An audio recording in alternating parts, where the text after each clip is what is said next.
Students of class 9, let's start the new chapter of our history part, the French Revolution.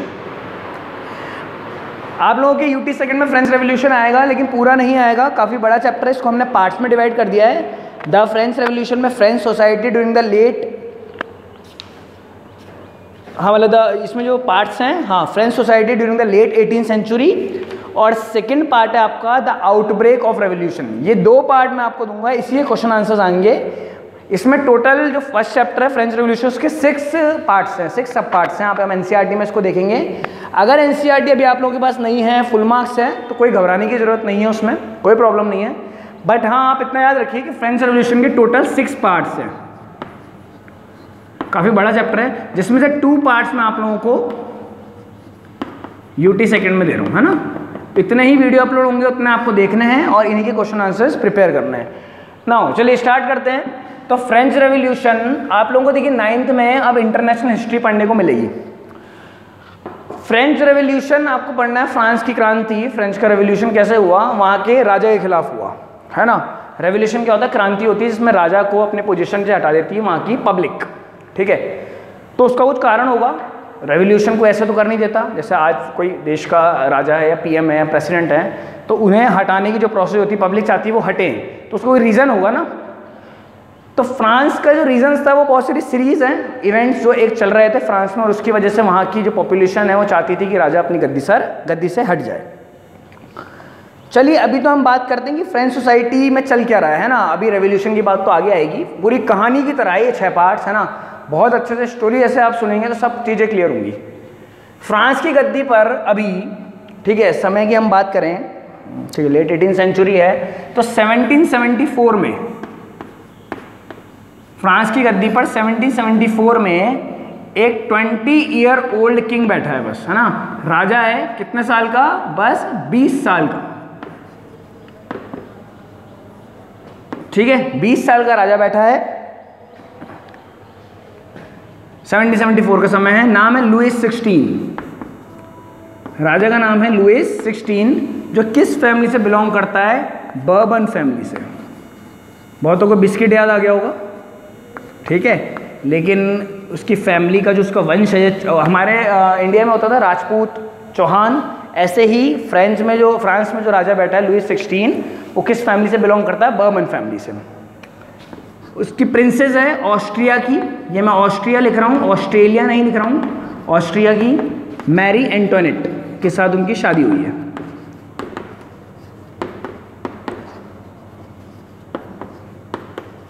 ठीक है, तो अभी कितनी बातें याद रखनी है आपको. हिस्ट्री जगह चल रही है फ्रांस में. 1774 में 20 year old king Louis 16 France की गद्दी पर बैठा हुआ है, बर्बन फैमिली से बिलोंग करता है, और ऑस्ट्रिया की जो प्रिंसेस है मैरी एंटोनेट से उसकी शादी हुई भी है. अब बात यह है कि इस समय पे जो मेन आपको बात करनी है, फ्रांस डेप्ट में डूबा हुआ है, वो भी ह्यूज है. एक बड़े कर्ज में डूबा हुआ है फ्रांस, है ना. फ्रांस के ऊपर बहुत बड़ा कर्ज है.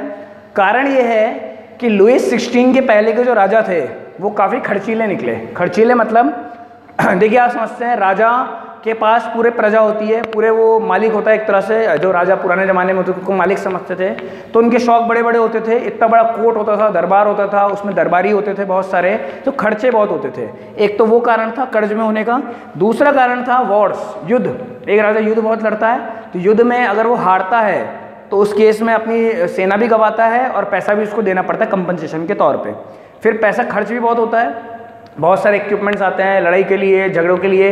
जो आप वॉर लड़ रहे हो उसके लिए टैंक्स आएंगे, आपकी जितनी भी चीज़ें आएंगी, तलवारें आएंगी और शॉट्स वगैरह, ये सब जो आएंगे इनमें खर्चा होता है. तो आप ऐसे बात ध्यान रखिए कि फ्रांस के ऊपर जब लुइस 16 ने फ्रांस की गद्दी पर बैठा है, तो फ्रांस के ऊपर एक बहुत अच्छा खासा कर्ज है. ठीक है, तो आपने बैकग्राउंड पढ़ा. अब हम बात करेंगे फ्रेंच सोसाइटी को किस तरह बांटा गया है. अगर आप इसको लिखना चाहते हैं रफ कॉपी में लिख सकते हैं, या स्क्रीनशॉट लेके बाद में भी आप इसको नोट डाउन कर सकते हैं.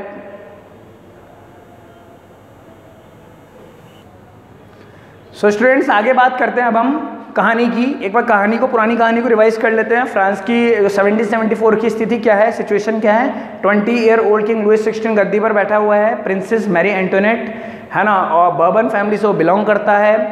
और उस समय जब वो गद्दी पर बैठा, फ्रांस कर्ज में डूबा हुआ है, उसके ऊपर बहुत सारे देशों का कर्ज है, डेप्ट है, ठीक है, वो कर्ज चुकाने का बोझ है उसके ऊपर। इस समय पे French society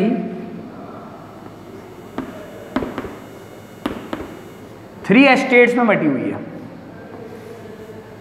first, second and third.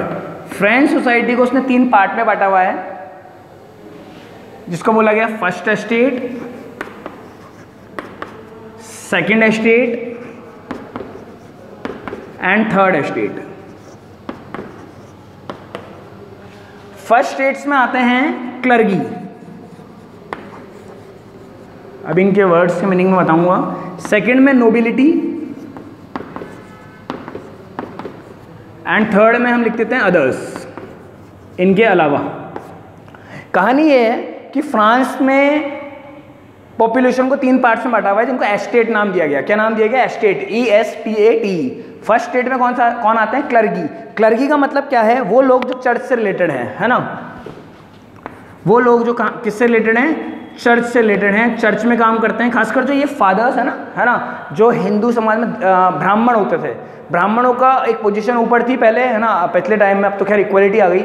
ऐसे ही उस समय पे फ्रांस में जो चर्च से जुड़े हुए लोग हैं, जो चर्च में गॉड की वो करते हैं, एक तरह से वर्शिप करते हैं, उनको क्लर्गी में रखा गया। नोबिलिटी में वो लोग थे जो किंग से रिलेटेड हैं, यानी कि रिच क्लास जो किंग से रिलेटेड है ना, जो राजा के दरबार में है, राजा के रिश्तेदार हैं, तो वो सेकंड एस्टेट में आ गया। थर्ड में अब जो बचा, जैसे कि फार्मर्स, ट्रेडर्स यानी कि बिजनेसमैन, लॉयर्स, टीचर्स एक्सेट्रा, बहुत सारे इसमें जोड़ सकते हैं, क्योंकि यहाँ तो सिर्फ 2 ही आए। सॉरी, क्लर्गी में आपका चर्च, नोबिलिटी में आपका रिच क्लास जो किंग से रिलेटेड है, किंग के रिश्तेदार हुए, किंग के दरबारी लोग हुए, और थर्ड स्टेट में अदर, जैसे कि फार्मर्स, ट्रेडर्स, लॉयर्स, ये सब आपके थर्ड स्टेट में आ गए। तो फ्रांस की सोसाइटी इन 3 स्टेट में बटी हुई है। चलिए, यहाँ भी कोई दिक्कत नहीं है, आपने फ्रांस की सोसाइटी को 3 पार्ट में देख लिया बटा हुआ, तो कोई उसमें खास प्रॉब्लम नहीं है। प्रॉब्लम यह आई है कि फर्स्ट स्टेट और सेकेंड स्टेट वालों से किंग यानी कि लुई 16 या कोई और जो भी किंग रहता है, वो टैक्स ही नहीं लेता। टैक्स सिर्फ थर्ड स्टेट वालों को भरना होता है। तो आप समझ रहे हैं किस तरह से डिस्क्रिमिनेशन, अब एक वर्ड पॉइंट होगा, डिस्क्रिमिनेशन, भेदभाव हो रहा है, नहीं हो रहा। फर्स्ट स्टेट और सेकंड स्टेट वालों को टैक्स से माफी है, छूट है, और थर्ड स्टेट वालों को टैक्स भरना पड़ता है। हो क्या रहा है? देखिए, गवर्नमेंट आज टैक्स लेती है, नहीं लेती? गवर्नमेंट तो टैक्स आज भी लेती है। फिर क्या प्रॉब्लम है टैक्स में? थर्ड स्टेट वालों को टैक्स देने में कोई प्रॉब्लम नहीं है। थर्ड स्टेट वालों को प्रॉब्लम ये है कि टैक्स हम ही क्यों दे रहे हैं? फर्स्ट स्टेट और सेकंड स्टेट भी पैसा कमा रहा है, उल्टा हमसे ज़्यादा हाई क्लास है, तो टैक्स क्यों नहीं दे रहे वो, है ना। आज आप क्लास में आते हैं 40 बच्चे, मैं एक दिन बोलूँ कि 40 में से एक बच्चे को उठा के नीचे बिठा दूँ, तो क्या बोलेगा कि सर मुझे क्यों नीचे बिठाया? ठीक है, उसे प्रॉब्लम ये नहीं है कि मैं नीचे क्यों बैठा हूँ, उसे प्रॉब्लम ये है कि बाकी क्यों नहीं बैठे, बाकी ऊपर क्यों बैठे। मैं अगर पूरे 40 को एक ही जैसा ट्रीटमेंट दूँ, सबको नीचे बिठा दूँ या सबको ऊपर बिठाऊँ, तो उसमें शायद किसी को प्रॉब्लम नहीं होगी। क्यों? क्योंकि उसमें इक्वलिटी आ गई। दिक्कत थर्ड स्टेट वालों को ये नहीं है कि टैक्स क्यों ले रहे हो, दिक्कत ये है इन दोनों से क्यों नहीं ले रहे, इन दोनों को टैक्स से क्यों माफ़ किया हुआ है। तो डिस्क्रिमिनेशन चल रहा है।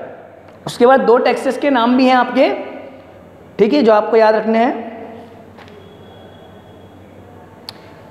एक है टिथ, TITHE, टिथ, जो सिर्फ फार्मर्स को भरना होता है। थर्ड स्टेट में जो फार्मर लिखा है मैंने, इनको भरना होता है। और एक है टेल, TILLE, ये एक डायरेक्ट टैक्स है जो थर्ड स्टेट में जितने भी क्लासेस हैं सबको भरना होता है, सिर्फ थर्ड वालों को। टेथ किसको भरना होता है? सिर्फ फार्मर्स को भरना होता है। टेल दोनों, एक डायरेक्ट टैक्स है, दोनों को भरना होता है। सॉरी, टेल एक डायरेक्ट टैक्स है जो थर्ड स्टेट में सबको भरना होता है, फार्मर, ट्रेडर, लॉयर। ठीक है, ये ध्यान रखना, आपको 1 मार्क्स से बहुत अच्छा क्वेश्चन है। Tithe is a tax given by the farmers only and taille is a direct tax which is given by all the members of the third estate. ठीक है, तो ये आप लोगों की क्लासेस आपको पता लगे किस तरह से बटी हुई हैं। आप स्क्रीनशॉट लीजिए इसका। ठीक है स्टूडेंट्स, तो अभी तक की स्टोरी आप लोगों को क्लियर है कैसे फ्रांस के राजा लुईस 16 ने या फ्रांस ने अपनी पॉपुलेशन को 3 पार्ट्स में बांटा हुआ है, first state, second state, third state. और टैक्स किससे लिया जाता है? सिर्फ थर्ड स्टेट वालों से। फर्स्ट स्टेट और सेकंड स्टेट से टैक्स माफ, यानी कि डिस्क्रिमिनेशन हो रहा है फ्रांस में पूरी तरीके से। अब क्या हुआ, ये तो चल ही रहा है, बहुत टाइम से चल रहा है, कोई अभी नई बात तो थी नहीं, उस समय की बात कर रहा हूँ मैं, है ना। लेकिन 1715 से लेके 1789 का समय एक टर्म यूज होता है इसके लिए, स्ट्रगल टू सर्वाइव का समय है। ये एक ऐसा समय फ्रांस की पॉपुलेशन ने देखा जो उनको जीवित रखने के लिए भी पूरा नहीं हो पा रहा था। ठीक है, स्ट्रगल कर रहे थे अपने सर्वाइवल के लिए। क्यों? सीधी सारी बात है, प्राइजेस बहुत तेजी से बढ़ रहे थे चीज़ों के, और खासकर फूड ग्रेन्स के। जो हमें रोटी कपड़ा मकान चाहिए होता है ना, उसमें रोटी के दाम बहुत तेज़ी से बढ़ रहे थे, जो कि आपको रोज़ चाहिए, पेट तो गरीब को भी भरना है और अमीर को भी, उसके दाम बहुत तेज बढ़ रहे थे। तो जो गरीब क्लास था, जैसे कि फार्मर था, अब फार्मर की अगर आप मुझे या हम बात करें, कोई और छोटा ले लेते हैं, जैसे फॉर एग्जांपल कोई बंदा ऑटो चलाता है ना, कोई अब फ्रांस में ऑटो तो क्या, लेकिन हाँ कोई छोटा काम करता है, रिक्शा चलाता है या कोई ऐसे जो 100-200 रुपये रोज़ कमाता है, उससे गवर्नमेंट टैक्स भी ले रही है, फिर चीज़ों के दाम भी बढ़ रहे हैं, तो वो कैसे सहन करे दोनों चीज़ों को। अब उसके सामने तो ये सिचुएशन आ गई ना, कोई खाए क्या। ठीक है, तो जो सिचुएशन है बहुत ज़्यादा बढ़ती गई, बुरी होती गई, प्राइजेज ऑफ फूड ग्रेन बढ़े, लोगों के पास सर्वाइवल का भी वो आसरा नहीं बचा। लोगों को ये लगता था कि आज सुबह की रोटी आ गई, अब शाम को क्या होगा, खासकर किनको, थर्ड स्टेट वालों को, क्योंकि फर्स्ट स्टेट सेकंड स्टेट अच्छा कमाते थे, फिर टैक्स भी नहीं भरते थे, तो उनका पैसा तो बच जाता था। थर्ड स्टेट में बहुत सारे लोग गरीब थे और उनसे टैक्स भी लिया जाता था, तो ऐसे केस में उनके पास खाने को पैसा नहीं बचता था। इस केस को बोला गया सबसिस्टेंस क्राइसिस। सबसिस्टेंस क्राइसिस वो होता है जब एक पर्सन के पास मिनिमम सर्वाइवल के लिए भी इनकम ना हो। सर्वाइवल के लिए इनकम क्या होती है? आज मोबाइल, गाड़ी, अच्छे कपड़े, यह आपकी लग्जरी होती है जो आप अपनी इनकम से खर्च करते हो अपने शौक पूरे करने के लिए। शौक अलग चीज़ होती है और ज़रूरत अलग चीज़ है। आपके पास अगर इतना पैसा भी ना हो कि आपकी ज़रूरत भी पूरी ना हो पाए, तो वो सबसिस्टेंस क्राइसिस कहलाता है। जब इंसान के पास जेब में इतने पैसे भी ना हो कि दो समय की रोटी भी खरीद पाए, खाना भी ले पाए, तो वो सबसिस्टेंस क्राइसिस से गुजरता है। और फ्रांस इस समय पे सबसिस्टेंस क्राइसिस से गुजर रहा है, खासकर कौन सा स्टेट? Third state. ठीक है, तो धीरे धीरे करके क्या हुआ, अब लोग पढ़े लिखे हुए, है ना, एजुकेटेड होने लगे, और मैं एक और वर्ड यहाँ पे जोड़ देता हूँ, अवेयर होने लगे। कैसे होने लगे? अवेयर ऐसे होने लगे कि उन्हें ये पता लगा कि किंग टैक्स भी हम पे ही लगाता है और महंगाई भी हमारे लिए बढ़ती है। चलिए, महंगाई तो सबके लिए बढ़ रही है, लेकिन जिसके पास पैसा अच्छा है, जो पैसा अच्छा कमा रहा है, टैक्स नहीं भर रहा, जो कि फर्स्ट स्टेट और सेकंड स्टेट, तो उन्हें महंगाई बढ़ने में ज़्यादा फर्क नहीं पड़ता था। लेकिन थर्ड स्टेट के साथ प्रॉब्लम क्या है? महंगाई भी बढ़ती है और वो टैक्स भी भर रहे हैं, तो ऐसे केस में उनके साथ बहुत बड़ी प्रॉब्लम हो रही थी। और इसी समय पर क्या हुआ, ठीक है, ये बात आपको ध्यान रखनी, स्क्रीनशॉट चाहें तो ले लें आप। ठीक है, फिर इसी समय पे क्या हुआ, कुछ फिलोसोफर्स आए इस आइडिया के साथ कि वो लोगों के माइंड में ये चीज़ डालेंगे कैसे फ्रांस का राजा लुईस 16 उनके साथ भेदभाव कर रहा है। तो 3 फिलोसोफर्स के नाम आपको याद रखने हैं और उनकी बुक्स के नाम याद रखने हैं। उन्होंने बुक्स निकलने लग गई अब लोगों को जागरूक करने के लिए कि कैसे फ्रांस में आपके साथ डिस्क्रिमिनेशन हो रहा है। तो पहले फिलोसोफर हैं जॉन लॉक। ठीक है, पहले फिलोसोफर है जॉन लॉक, जिन्होंने बुक लिखी है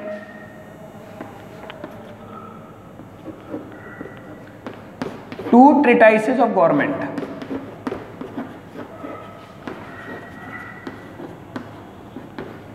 John Locke wrote the book two treatises of government. इसमें उन्होंने यही बताया कि किस तरीके से, वैसे तीनों बुक्स एक ही बात बता रही है, किस तरीके से फ्रांस का राजा फ्रांस की जनता के साथ भेदभाव कर रहा है ना। मतलब कि एक तरह से एजुकेट और अवेयर करने आई है किसको? थर्ड स्टेट वाली क्लास को, जिनके साथ गलत हो रहा है। तो जॉन लॉक पहले बुक लिखते हैं, नाम है टू ट्रीटाइसेस ऑफ गवर्नमेंट। ठीक है, सेकेंड बुक लिखते हैं रोशियो। ROSSEAU, रोशियो, और नाम है सोशल कॉन्ट्रैक्ट।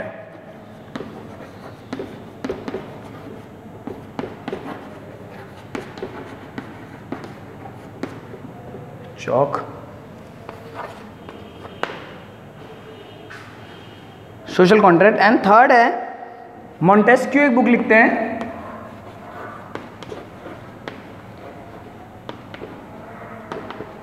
मॉन्टेस्क्यू, और उस बुक का नाम है the spirit of loss, SPIRIT, the spirit of loss, LAWS, loss मतलब कानून। तो उस समय पे क्या हुआ, फिलोसोफर्स आए। देखिए फिलोसोफर्स का काम क्या होता है, आपकी थिंकिंग को चेंज करना।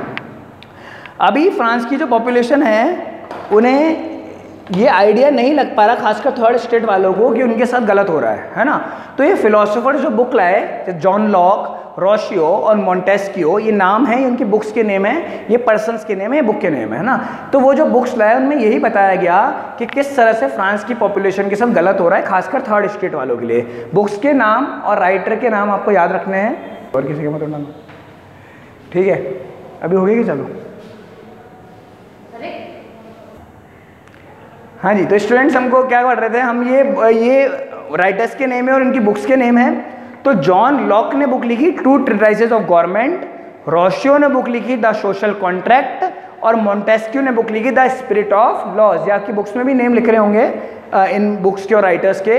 ये बुक्स किसने लिखी गई, फिलोसोफर्स ने लिखी, आइडिया, एक थिंकिंग चेंज करने के लिए। किनकी, उन लोगों की जिनके साथ भेदभाव हो रहा है, ठीक है। तो ये आप लोगों का जो फर्स्ट पार्ट था ना, मैंने 2 पार्ट बोले थे कि 2 पार्ट्स का टेस्ट है। फर्स्ट पार्ट इस टेस्ट मतलब यूटी में आएगा।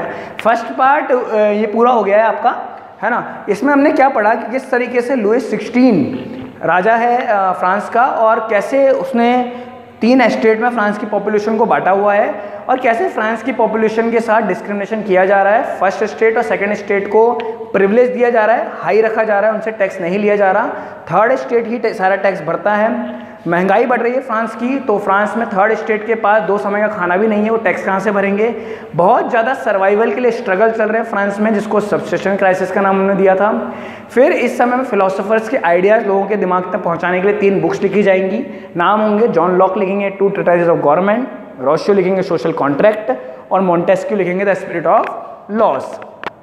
ये इसलिए लिखी जाएंगी ताकि लोग जागरूक हों कि हमारे साथ गलत हो रहा है और हमें सरकार के खिलाफ आवाज़ उठानी पड़ेगी। अब तो ये आपका फर्स्ट चैप्टर का आपने बैकग्राउंड पढ़ा फ्रेंच रेवोल्यूशन का, कि ये अभी फ्रांस में चल रहा है, और उसके आगे की कहानी अब हम पढ़ना चालू कर रहे हैं, किस तरह से फ्रांस आगे बढ़ेगा।